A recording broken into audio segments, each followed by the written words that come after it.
मंगल भवन मंगल हारी, द्रवहु सुदशरथ अजिर बिहारी। दोहा संख्या 35 और 36। प्रभुपद पंकज नावहि सीसा, गरजै भालु महाबल कीशा। देखी राम सकल कपिसेना, चितहि कृपा कर राजीव नैना। राम कृपा बल पाई कपिंदा, भय पक्ष जुत मनहु गिरिंदा। हर्ष राम तब किन्न बयाना, सुगुन भय सुंदर सुबनाना। जासु सकल मंगल मैं कीर्ति, तासु पयान सुगुन यह नीति। प्रभु पयान जाना भय देहि, पर कहि मामयंक जन बंदी। जोई जोई सुगुन जान की होई, अशुगुण भय रावण ही सोई। चला कटुक को बर नहीं पारा, गरजई वानर भालु पारा। नख आयुध गिरि पदई धारी, चले गगन महेक्षाचारी। के हरिनाद बाल कपि करही, डगमगाय दिग्गज चेकरही। छंद चेकरही दिग्गज डोल, महि गिर लोल सागर खर भरे। मन हरस सब गंधर्व सुर, मुनि का नाग किन्नर दुख टरे। कट कट हिमर कट बिकट भट, बहु कोटि कोटिन धावहि। जय राम प्रबल प्रताप, कौशल नाथ गुण गण गावहि।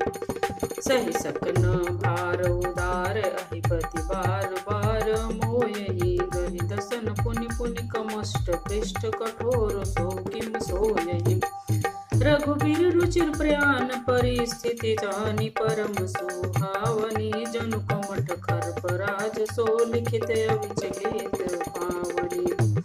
दोहा यही विधि जाय कृपा निधि, उतरे सागर तीर। जहाँ तहाँ लगे खान फल, बालु विपुल कपिवीर। मंगल भवन उहाँ निशाचर रहै सशंका, जब ते जारि गयहु कपिलंका। निज निज गृह सब करहि विचारा, नहीं निश्चर कुल केरउ बारा। जासु दूत बल बरनि न जाई, ते आए पुर कवन भलाई। दूत सन सुन पुर जन बानी, मंदोदरी अधिक यकुलानी।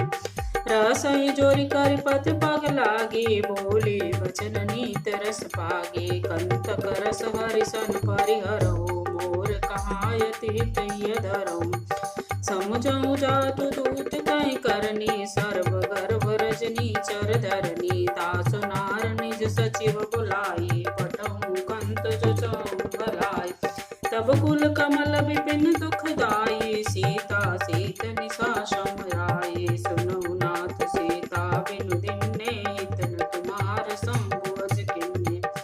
राम बाण अहिगन सरिस, निकर निशाचर वेग। जब लगी रसतन तब लगे, जतन करहु तज टेक। और वे प्रभु के चरण कमलों में सिर नवाते महान बलवान वृक्ष और वानर राज गरज रहे हैं। श्री रामचंद्र ने वानरों की सारी सेना देखी, तब कमल नेत्रों ने कृपा पूर्वक उनकी ओर दृष्टि डाली। राम कृपा का बल पाकर श्रेष्ठ वानर मांगो पंख वाले बड़े पर्वत हो गए। तब श्री रामचंद्र हर्षित होकर प्रस्थान कूच किया। अनेक सुंदर शुभ शकुन हुए, जिनकी कीर्ति सब मंगलों से पूर्ण। उनके समय प्रस्थान होना, समय सुकुन होना, यह नीति है, लीला की मर्यादा है। प्रभु का प्रस्थान जानकी जी ने भी जान लिया। उनके बाएं अंग फड़क फड़क कर मानो कह देते थे कि श्री रामचंद्र जी आ रहे हैं। जानकी जी को जो शकुन हुए, वही रावण के लिए अपशकुन हुए। सेना चली, उसका वर्णन कौन कर सकता था। असंख्य बानर भालू गर्जना कर रहे हैं। नख जिनके शस्त्र में इच्छानुसार सर्वत्र भी रोक टोक चलने वाले वृक्ष बानर पर्वत वृक्षों को धारण किए आकाश मार्ग कोई पृथ्वी पर चल रहा है, सिंह के समान गर्जना कर रहे हैं। उनके चलने के समय गर्जनाओं के दिशाओं में हाथी विचलित होकर चिघाड़ने लगे। समुद्र खलबला उठा। गंधर्व देवता मुनि नाग किन्नर सबके सब मन में हर्षित हुए। हमारे दुख टल के अनेक करोड़ों भयानक बानर योद्धा कटकटा रहे। करोड़ों दौड़ प्रबल प्रताप कौशलानाथ श्री रामचंद्र की जय हो ऐसा पुकारते हुए उनके गुण समूहों को गा रहे हैं। उदार परम श्रेष्ठ एवं महान सर्पराज शेष भी सेना का बोझ नहीं सह सकते हुए बार बार मोहित हो जाते, घबराकर और पुनः पुनः कवच की कठोर पीठों को दांतों से पकड़ते हैं। अर्थात ऐसा करते हैं, अर्थात बार बार दांतों को गाड़कर कवच के पीठ पर एक लकीर सी खींचते हुए वे ऐसे शोभा दे रहे मानो श्री रामचंद्र की सुंदर प्रस्थान यात्रा को परम सुहावनी जानकर उनकी अचल पवित्र कथा को सरफराज शेष कक्ष की पीठ पर लिख रहे हैं। इस प्रकार कृपा निधान श्री रामचंद्र समुद्र के तट पर जा उतरे। अनेक ऋक्ष बानर वीर जहां तहां फल खाने लगे। वह लंका में जब हनुमान जी लंका को चला कर गए तब राक्षस भयभीत रहने लगे। अपने अपने घरों में सब विचार करते हैं कि राक्षस कुल की रक्षा का कोई उपाय नहीं है जिसके दूत का वर्णन नहीं किया जा सकता। स्वयं नगर में आने पर को भलाई होगी, हम लोगों की बड़ी बुरी दशा होगी। दूतियों ने नगर निवासियों के वचन सुनकर मंदोदरी बहुत व्याकुल होती। वह एकांत में हाथ जोड़कर पति रावण के चरणों में लगी और नीति रस से पगे हुए बाणी बोली, हे प्रियतम, श्री हरि से विरोध छोड़ दीजिए।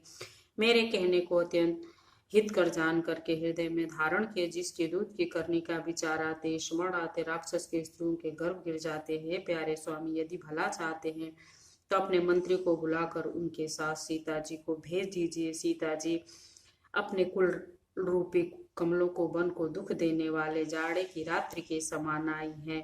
हे नाथ, सुनिए, सीता जी को दिए लौटाए बिना शंभु और ब्रह्मा के किए भी आपका भला नहीं हो सकता।